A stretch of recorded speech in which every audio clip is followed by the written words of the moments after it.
What's up, guys? As you can see, it's slightly different to the run of the mill here. It's not a podcast recording, and I'm not joined by Louis and Lewis. Instead, we're going to go for some Sorare content, and to do so is my good friend and Sorare genius, LonghurstLive, is joined here. Longhurst, how you doing? You well? I'm good. I'm excited to actually speak about Sorare to a person I know in real life and who doesn't think I'm a massive weirdo by talking about card games. Well, that's the issue I've had is when I've been discussing Sorare, I've been called a massive weirdo now. So I'm good. We can collab on this sort of front. We can go from it here. I will stress, Sam, at the top of this, Sam is a Sorare genius in the football world. He got me into it, but he got me into it by mentioning that the NBA were doing it. Dabbled in and about and use some wisdom from there. But we can branch out and we can collab between the two. I need to be told what to do, to be honest with you. Exactly. NBA, I've just bought six cards and played 5 of them, and that's how I'm doing it so far. That was my main question, really, because I mean, we spoke about Sorare stuff and we've been playing the Global Cup with a few of our friends. But what sort of the main differences that you've noticed between when they've done it with football and however long you've been playing on the football side, but the differences they've implemented on the NBA side? Well, you take away the points cap for the Global Cup, and it's on the NBA for the first time. I think it's the best thing they've done. It's way better having the points cap. I mean, you can't just have God squads and win everything with a Messi, Mbappe, Neymar, and just come top. You have to actually think about it with NBA. Obviously, if you know NBA, you're laughing because you can just get players that you know are going to play. I'm sat here going off. I don't even know what I'm going off. I'm just bought some players and I'm hoping something works. I think I've won one reward, but that is the main difference. I think that's the better thing though. So you can. There's no cap cost on the football, right? No. So which means that if you have these sort of mega whales that can come in and just buy your Mbappes or whoever is sort of the best in the football sense on Sorare, they can sort of dominate. Whereas on the NBA side, you've still got your Giannis's, your Luka Doncic's that will, as a limited card, set you back sort of £200. But there are ways around where you can compete genuinely on the NBA side for sort of 20 to 30 quid, even if you are going to start playing the limited contest for it. I saw that they were doing like an ETH threshold update today, but I haven't actually read what that's for. I think that's only for the football side, isn't it? Yeah, so there's some update about the ETH, and it was just for rares, but now they're adding it across all divisions and different money. And I haven't read into it properly. I need to have a look at it. To be fair, going back about the points cap, there's a reason why it's not in the football one. It's a year, like 4 or 5 year old game. If they add it in straight away now, people that have loads of money will complain. So it can't be added in like that. It's good to have done it for NBA. And it makes sense for FIFA. There's so many different leagues and different players, whereas on NBA there's a lot less to choose from. So you have got a bit more versatility there. But the ETH balance has changed, or the ETH threshold has changed. Basically, if you hit a certain point threshold for each division, you get real life money, or you get ETH, which obviously is valued at real life money. If we're talking about crypto here. But so it's looking good. People online are enjoying the new update, but I haven't had a look at it yet. I haven't had a chance to. I think, I do agree. I think in terms of, they don't have any ETH sort of prizes yet on the NBA. I can imagine potentially some ways down the road they might explore that, because right now there is sort of a limited sort of base of competitions and contests that you can enter. I haven't seen people moaning about it yet, but I have seen stuff on Twitter where people have been talking about it. Before we did jump on, there was something that Sorare popped up a couple minutes ago in terms of some Carl Anthony Towns sweepstake prizes, which I haven't read through completely and entirely here, but they've done this now with a couple of their competitions and their standard ones, the common card entries where you can win NBA vouchers and so on and stuff like that. And just as I scroll through that, it seems to be quite similar again. Because on game week 17 anyway, they're moving over to that more sort of traditional style of the rare and limited competitions, where I don't know if that's the same in the football as well. In terms of the game weeks, in terms of the rare lineups and the limited lineups, can you only play rare and limited cards in them, or is it a bit different on the football one? Can you play could you do 5 rares, or could you do 3 rares and 2 limited? No, you have to be 5 rares. It has to be 5 limited. People want a limited pro, which is like a hybrid, because on the football one you have rare pro, which has 3 rares and 2 super rares, I want to say. So it's like a hybrid of both. They want to add, or people want them to add limited pro, but that hasn't come yet. So you're completely 5 limiteds, 5 rares. Yeah, so I mean, in terms of this here, on the rare contender side, which I've been playing a little bit now, you can still do 3 rares and have 2 limited cards to use. But that is all changing game week 17, I think, which looks like it's when two game weeks time, I think it said. Yeah, which is where they're kicking in with these Carl Anthony Town rewards around the Christmas side. But seeing as we're on this now, I'll drive a little bit in terms of the prior game week that's currently live on game week 14. We're looking at a common tier 1 on the underdog one. That's primarily because Kuminga and Terrence Mann have absolutely bombed off from the Clippers side. This happens with the Clippers in terms of 3 game weeks, just because Kawhi and Paul George will not play 3 games in a week, let alone a back-to-back. Common champion, we won't discuss Anthony Davis going off with flu-like symptoms and absolutely bombing on my MVP side. And common contender, I'm not really fussed in terms of where I'm finishing here.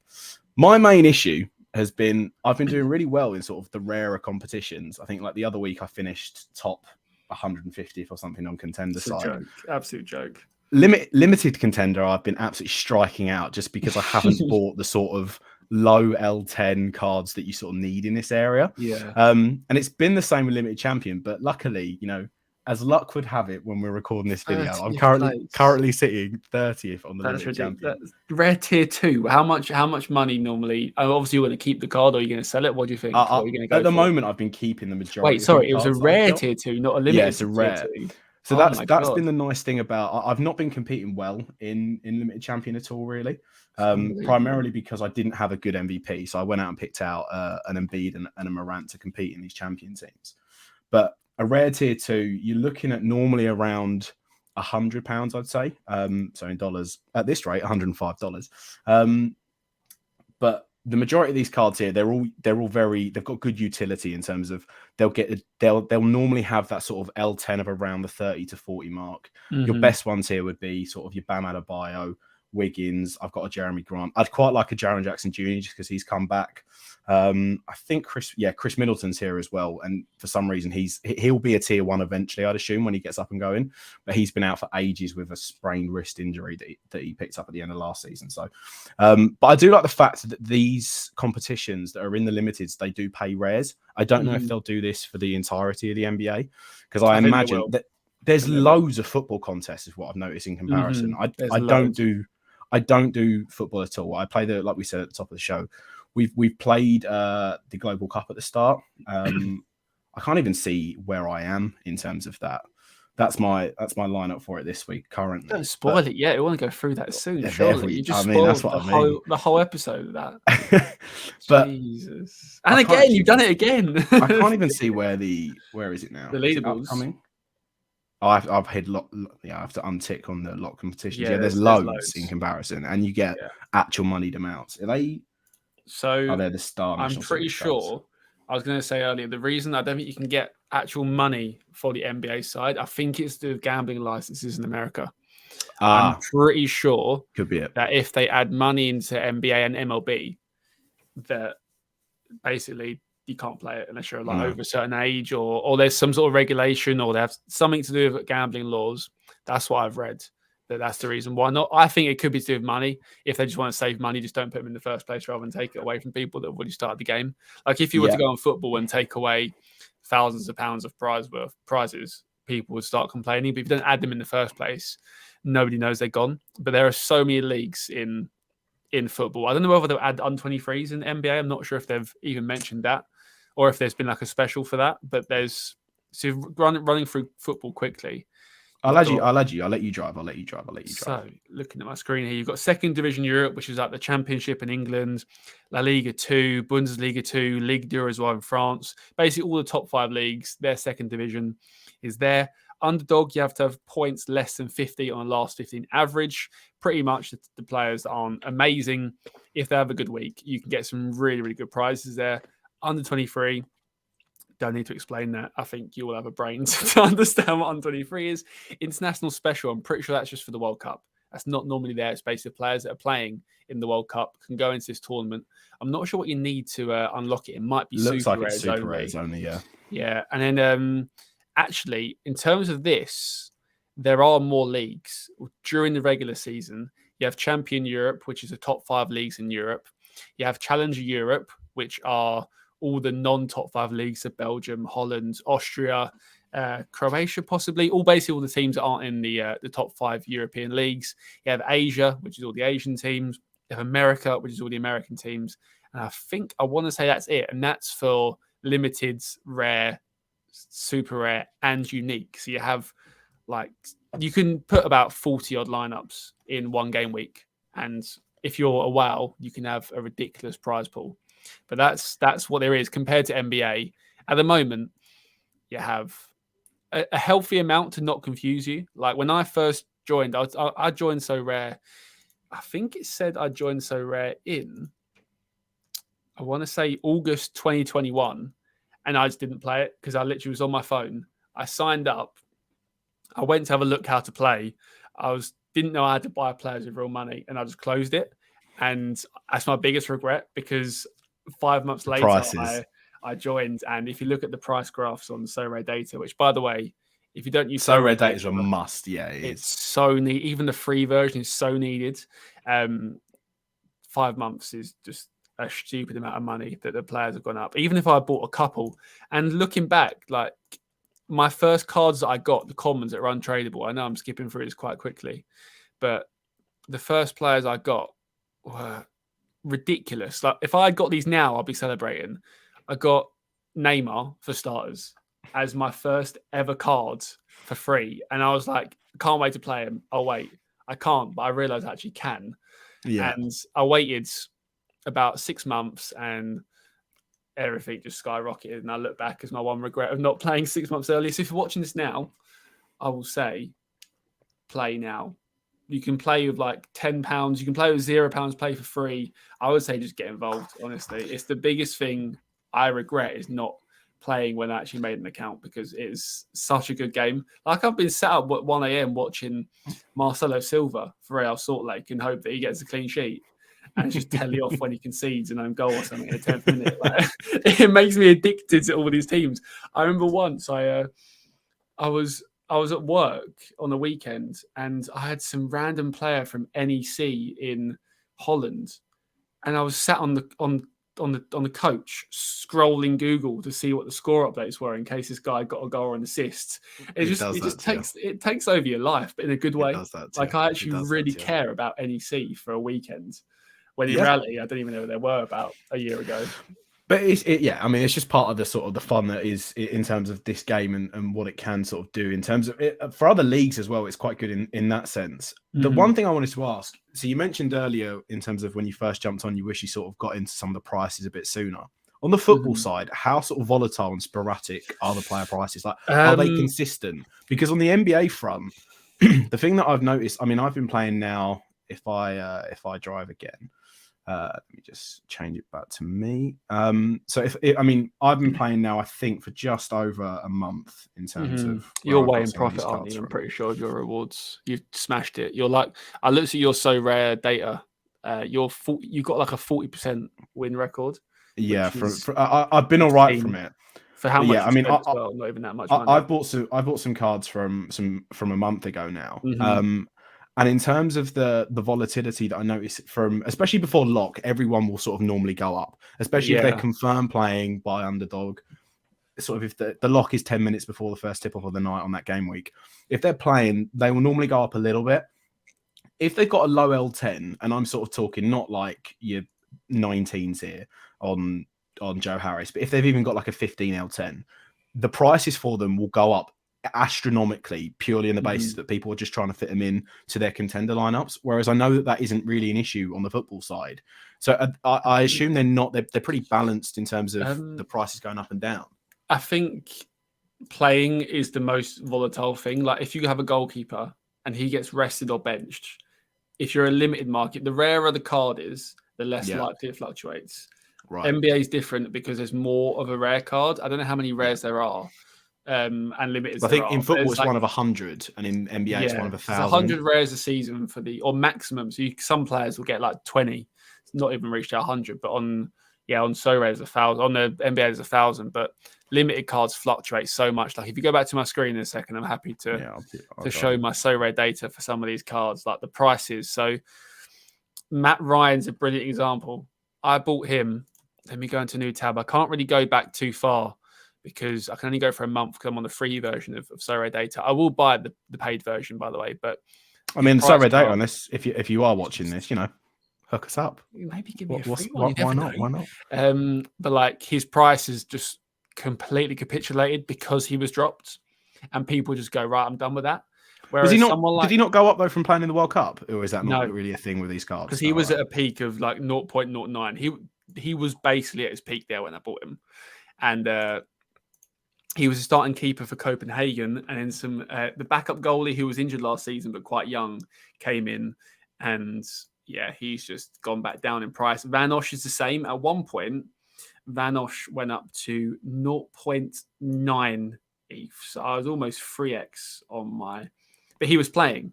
So I was like, I need a goalkeeper. I need a rare keeper for All Stars. This is when it changed from 4. You used to be able to have 4 rares and a common goalkeeper.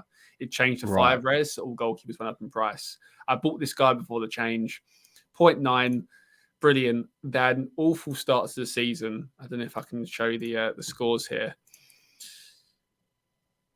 Awful first 3 games of the season. Couple of dark greens there, though. They have This was last season. Oh, right. Yeah. Unbelievable. I think this is the old scoring matrix a little bit as well.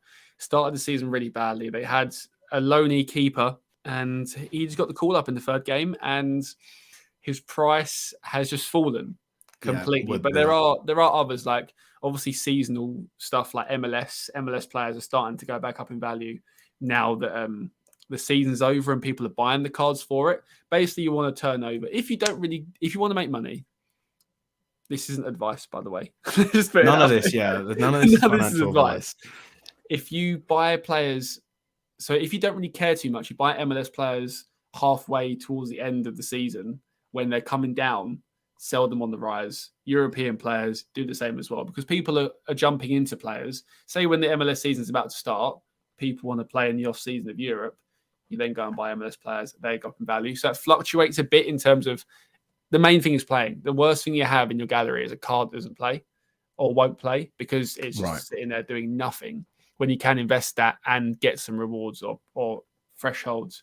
So that's why it fluctuates the most. If they're not playing, they're pretty much useless because collectability is obviously a factor, but that's long term. You don't really buy. I didn't buy Daniel Pereira because he's collectible if he becomes really good in 5 years' time. I bought him because he's a good young player and is consistent.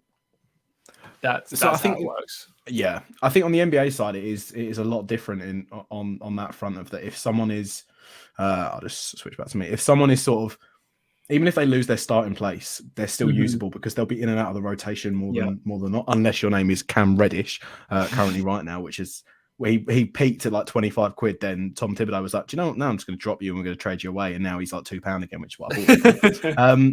But once he gets his trade, which will happen because the Knicks will package him with like an Evan Fournier or something, what's his name, will then be viable again. Cam Reddish. I'll just save my lineup here. So this was the lineup I was just talking about. So this is probably what I'll run for game week 15 in limited champion. Embiid, no brainer.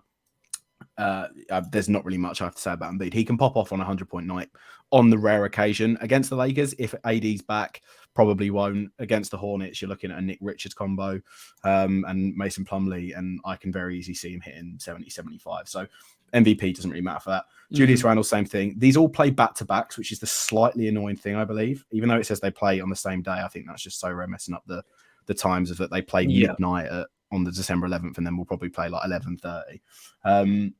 So yeah, Julius Randle, same thing. I think he put up like 71 this week, which is why I'm doing very well in limited champion. But Cam Reddish losing out, a few other things, they sort of changed their styles up. But Julius Randle will always be a sort of good heavy point scorer for the Knicks if they're doing well. Nikola Vucevic on his night can get a 55 or a 60, but he's been really poor this season. The Bulls have in general, but again, a back-to-back against the Mavs and against the Hawks. Clint Capella, I will fancy Nikola Vucevic to put up a decent score. Same with Buddy Hield. With Tyrese Halliburton being out, he's seen his usage rate fly up, and his L10's down to only 24 now. I think you bought a Buddy Hield. Did I tell you to buy a Buddy Hield? I do have a Buddy Hield, yeah. We'll go through mine after, I assume, right? Because I need help with commons, to be honest. We'll jump through it with that. But, I mean, Buddy Hield, in terms of his L10, that's really low of what he should be getting. His last 10 games, apart from one where I think he hit a 50, have been really poor in terms of just in general for the Pacers. But now that Halliburton's been out, his usage rate has increased again, and I would suspect good things actually against the Nets for that game. And then Vanderbilt, he's been in and out of the starting five in terms of the Jazz. They have got a horrendous record in terms of defense, of which he is playing Nikola Jokic in the second game. But in the Timberwolves, no cat at the moment. Rudy Gobert is looking shot of confidence, and I absolutely can't stand the bloke anyway. So I'm backing a decent. I'm backing him to get over his L10. That's really my only concern with this last spot. But that's my champion lineup. I'll run it over to Longhurst quickly. I'll let you drive here. I've got. So what are we saying for you? You got. I haven't actually seen. I remember you bought a Buddy Hield at the start, and that's about it. That's all I remember.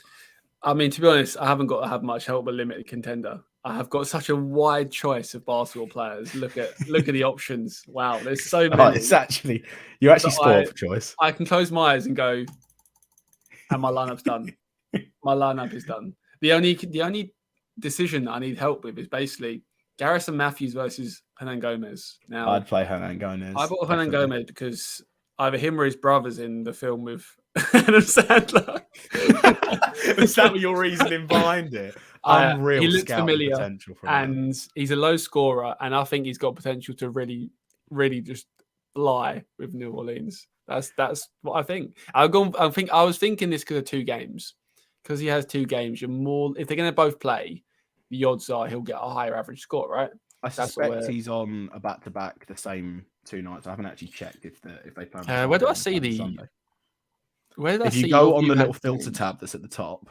All right. Yeah, and then you click show games this week. So it should show you. You can talk me through it if I have anyone that might be a potential really good player, like Caleb Martin. I mean, the Spurs are doing everything possible to lose every game. Perfect. So they're going for competitive losses. So the only concern is if the Heat are doing so well that they will then just take out their starting lineup, which Caleb Martin is a part of.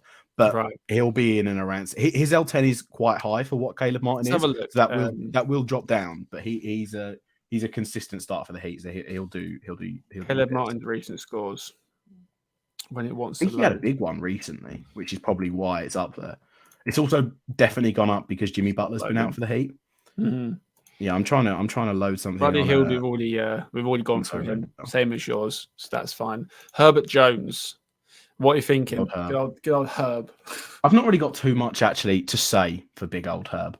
Let me pull up his thing right here. Why did you buy Herb Gomez? Was it for the name? No, it wasn't for the name. Although Herbert's an absolute encapsulating name. I don't know what it was. Either the Sorare that weren't me.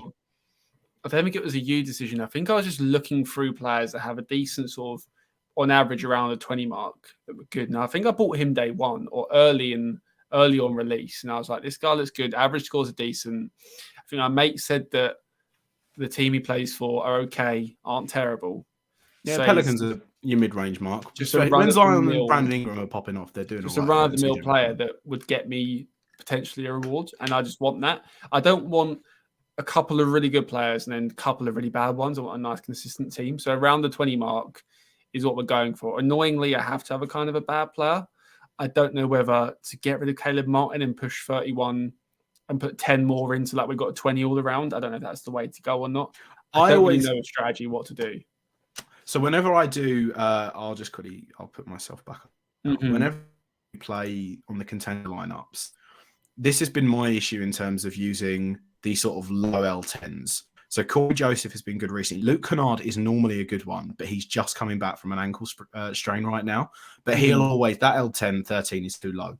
He's a good, solid 3-point shooter for the Clippers. He'll get some defensive actions definitely in there as well. But I mean, I picked up this is my big L. In terms of all of the buys that I've done across the year, I've been happy with the output for Chris Boucher.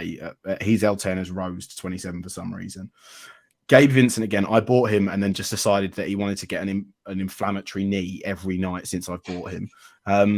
Landry Shamet, he was again injured for the Suns, but he'll come back into the rotation lineup. And when the Suns blow a team out, he'll always be in that second string, sort of replacing your Devin Bookers. But Marjon Beauchamp is definitely, he's a rookie card. He got drafted by the Bucks, and he had sort of like a couple of good performances here.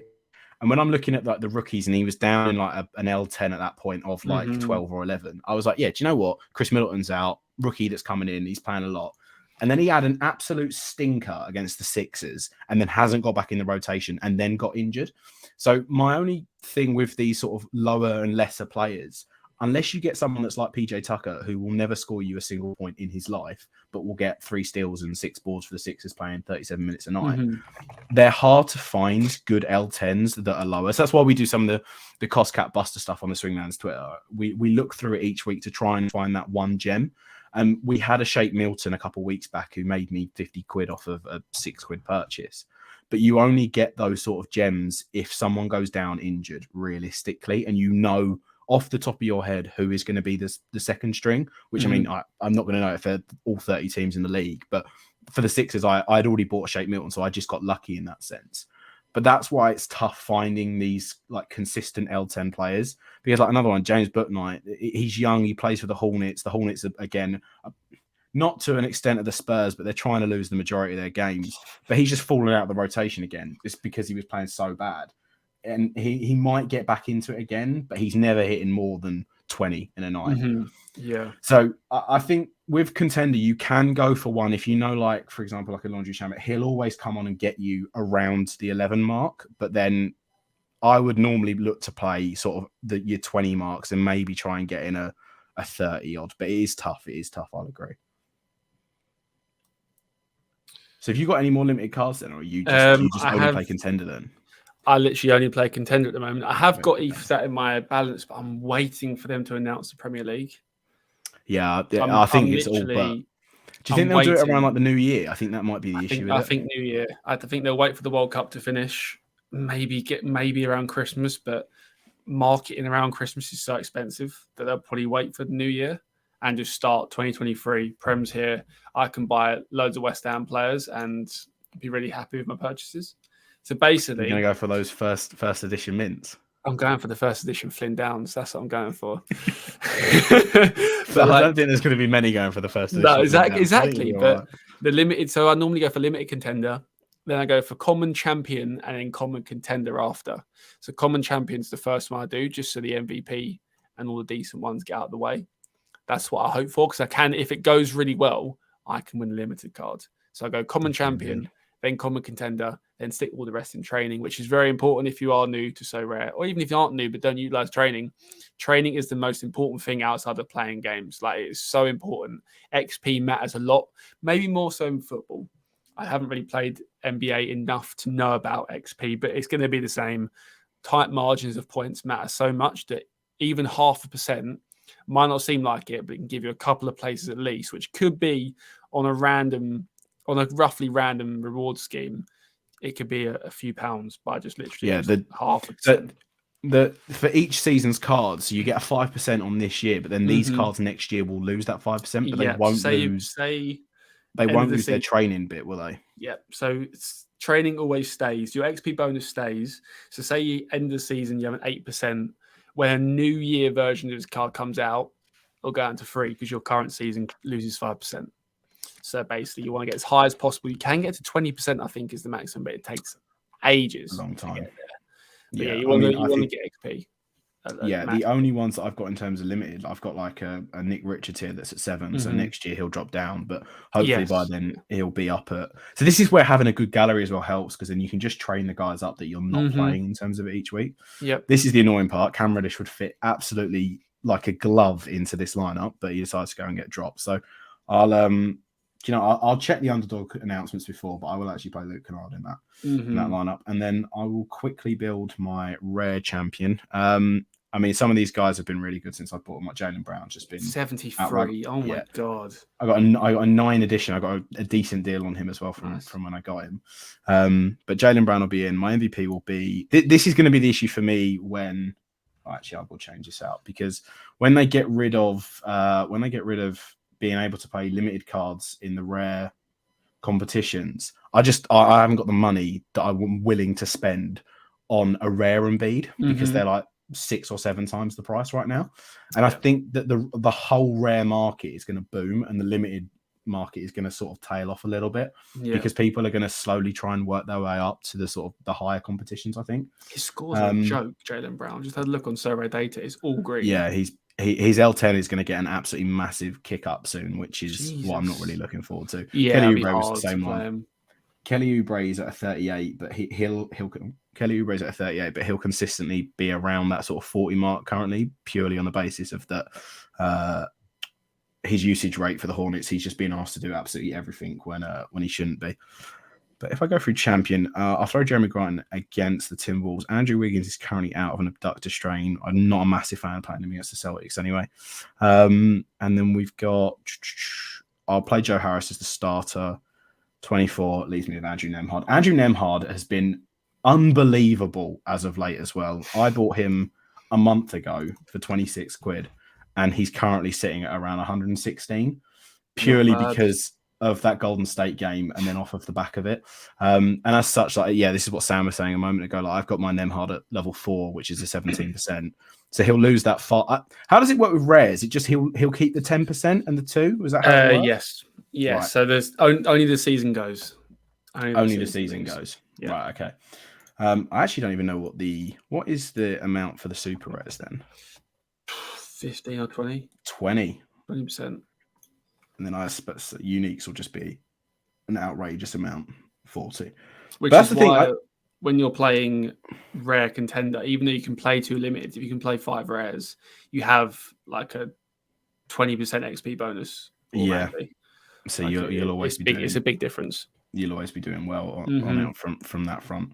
And then just to fill out my rare contender, what have we got here? Jaylen Brown will just be too much for this, but we'll play one of. To be honest, Miles McBride, I'd be shocked if his price hasn't increased on the basis that now that Cam Reddish is gone, he'll be definitely getting some minutes in the lineup because he was a sorry child in the lineup prior to it. Well, he peaked a bit yesterday, probably from when people were trying to pick him up. But yeah, I'll just fill out my rare lineup quickly. And then, how long have we been running for? This has been a long old video, 31 minutes. Hour. That is a big old video. Quick. Time flies when you're having fun. It actually has from So Rare. It really has. Let me do my rare contender. So we'll throw Alvarado, we'll throw Curry in, and we'll throw Jaylen Brown in. Leaves me with 2 11s if I wanted to do that. Yikes. That'll leave me with Alonji Shamit, and then I can play Corey Joseph, who's a backup point guard at the Pistons. Yeah, I mean, I'm not a massive fan of that lineup, purely because Jaylen Brown's got that one game, and on a 44 L10 is going to be hard to outdo, but we'll leave it as that. I might tinker him about them, but, we'll leave it for now. But yeah, we'll leave that there. Sam, thank you very much for coming on. Thank you for All of me. Sam's links will be in the description below. He's a big Football Manager streamer, if you're into that sort of thing. I would say he's a daily streamer, but I think even him himself. I've got a job now. I can't. Lockdown was different. Lockdown was different. Everyone expects me to stream every day, but I can't. I have a job. So there we go. You heard it from the man himself. But yeah, all of his links are where you can find them will be below. Thank you very much for coming on and having a little natter about So Rare. We should do this again soon sometime. I think we should. Yeah, maybe if I have more limited cards, we can kind of like be, Sam, should you want to use this rather than going and clicking on them. This is all I can use. We can grow as we do this. The horizons, the future. We're only game week 15. Exactly. Game week 15. In football, we're currently game week. I can't even see what game week is. It's like 330. It's World Cup, but it's something. You're in the 300s, I know, for football. So it's been going for ages. So we're early adopters of NBA. So I would take that all day long. Exactly. But yeah, thank you very much for listening. Good luck in your game week 15s. And yeah, we'll catch you in the next one. Peace.